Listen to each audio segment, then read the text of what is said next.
tey il parle moom de c'est-à-dire de son affaire sa propre affaire donc lii ba xam nga kañ la doon neex un observateur indépendant gis ko bind ko wax def commentaire am mais moom moo nettali commentaire Précision maanaam ces documents devront être transmis d'ici le 23 janvier 2026 avant que la Cour ne rende sa décision désormais prévue le 3 février pour plus de précision. moom waxal boppam de waaw moom la xam nga mooy tulli moom mbalax xam nga Madiambal parle de cette affaire-là mais ce que beaucoup de Sénégalais ne savent pas procédure d'extradition mais gaawewul noonu les gens pensent que gis nga ba tey ba demoon au sein même de l'Union européenne mais même avec les procédures simplifiées c'est presque de 60 à 90 jours c'est-à-dire que 3 mois j'ai dit des procédures simplifiées au sein même de l'Union européenne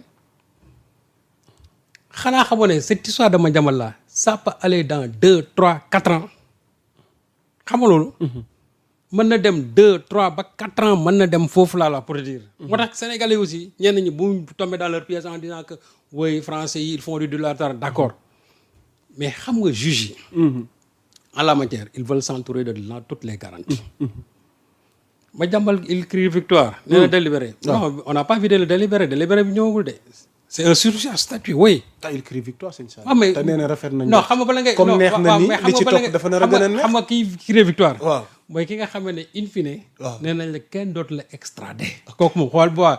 peut-être est-ce que rafet suñu jot. waaw mais waaw bu ko neexee def non xam nga moom moo ci moom c'est une partie au procès. waaw il faut mu rafet njort ci boppam même su fekkee day nax boppam.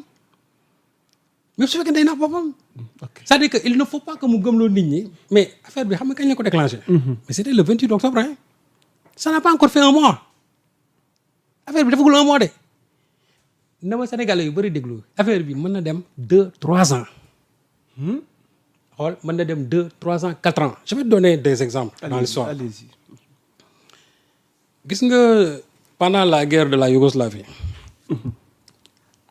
il y a un commandant militaire paramilitaire bu ñu tuddee woon capitaine Dragan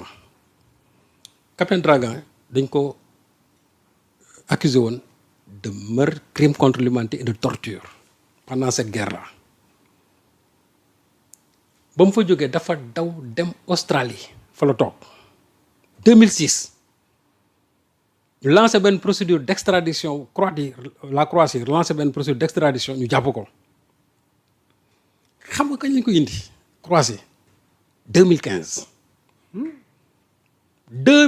il a fait 13 recours 2006 ba 2015 presque 10 ans lañ koy door a jébal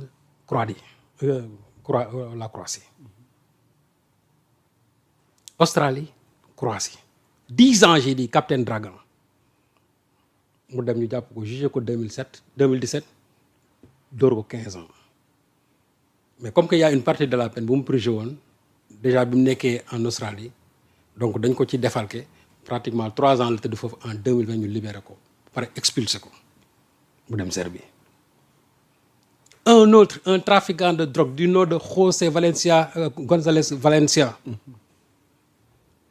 ñu jàpp ko en 2017 Brésil trafic de drogue États-Unis daal di lancé benn procédure d'extradition Brésil xam nga ban at lañ ko indi États-Unis 2021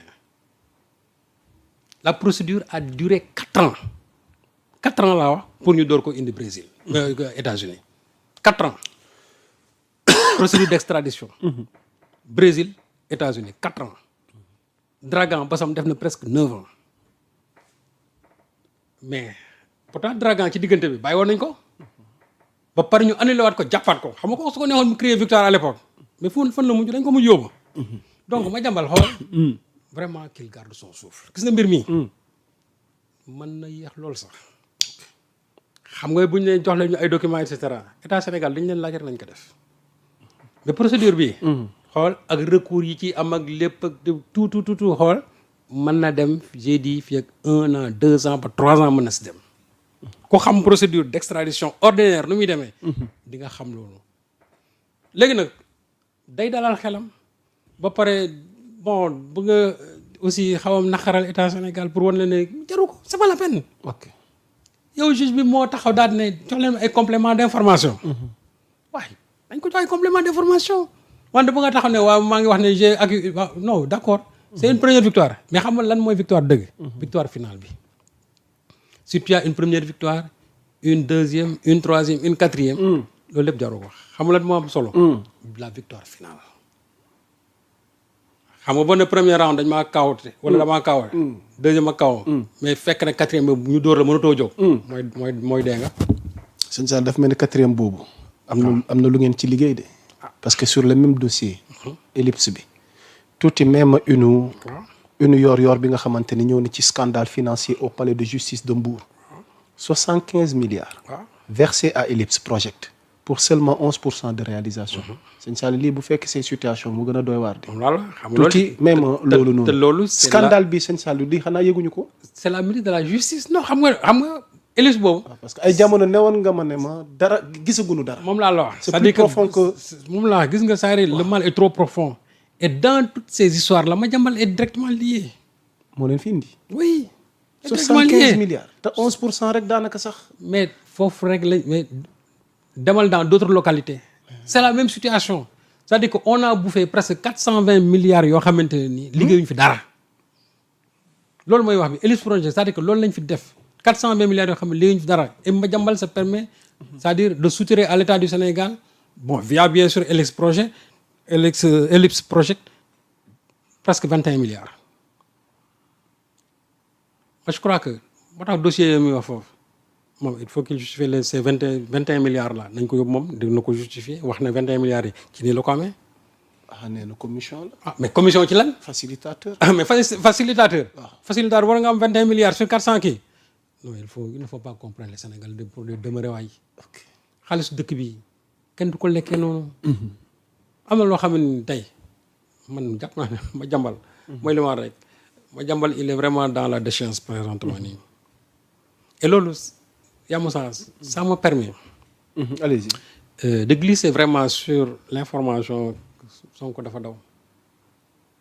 ca laa doon jëm waaye allez-y. Sonko dafa daw. tweetam bi. waaw tweetam bi. mais actuellement. kan moo daw. moom moo nekk en position de fuir. non actuellement kan moom moo daw. waaw mais j'ai l'impression que bu muy wax est-ce que du dafa def benn transposition que moom dafa daw. te loolu la bëgg a jël transposer ko ci Sonko. au moins Sonko bu doon daw tey. bu yàlla defoon bu muy daw. Sonko buy daw day yóbbaale njabootam. nee na mi ngi déménager Petit Palais. amul la non déménager Petit Palais ba léegi mais dama ne Sonko bu doon dem. day jël njabootam jël leen. avion ne leen kaa la ñu daw dem toogi fee. yóbbaale waaw. ok. wane bàyyi fa sa njaboot ñu tëj leen. nga dem toog fee di def say tweet naan diw dafa daw.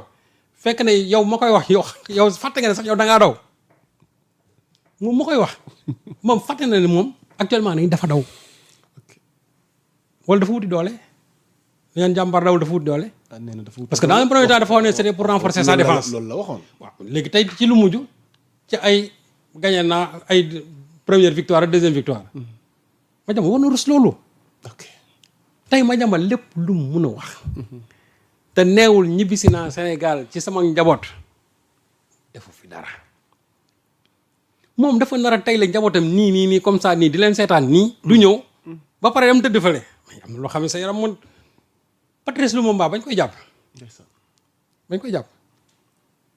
il a franchi l'autre rive du Congo du fleuve Congo ba mu demee ba franchir mu gis ne jabaram ak doom yi ko doon accompagner soldats yi jàpp nañ leen mu ne day wàññeeku pour dem wax soldats yi ñi ma àndoon ne ko bul dem parce que booy dem ñu lay jàpp mu ne non je vais leur parler dinañ ma comprendre ñu ne ko booy dem ñu lay jàpp mais yaram mayu ko muy daw di bàyyi njabootam parce que fi nekk mënoon nañ jaar kon dem na mais bu ñu jàppee ay doom massacré leen nag responsabilité morale ban la ci am il a préféré tout en sachant que bu ñëwee ñu jàpp ko mu wàññeeku ñëw soldats yi ne ko nip jàpp ca lañ ko rey bu ñaaw bi mais en voulant sauver sa famille góor noonu lay def sa njaboot da nga leen taxaw c'est-à-dire il faut pa tey bu ñu waxoon ne joxeel sa bakkan pour say doom ak sa famille nga ne jël leen sama bos bàyyi leen fi sama waa famille mais c'est pas Madiambal qui va le faire Madiambal qui a laissé ses enfants ici et sa dame en prison ba pare mu tëdd fee di nekk ci ay recours ak ay yu kenn xamul donc il faut qu'il arrête franchement ok xam naa li ñu dese ci waxtu bëreetul waaye benn point rek ñu évacuer ko vite fait. Il y a eu la sortie de Cheikh Yérim Seck récemment dafa am sujet bu mu soulever sëñ Saliou ñu bëgg cee am sa njàngat Diomaye nekkul woon candidat Sonko ndax Diomaye nekkul woon candidat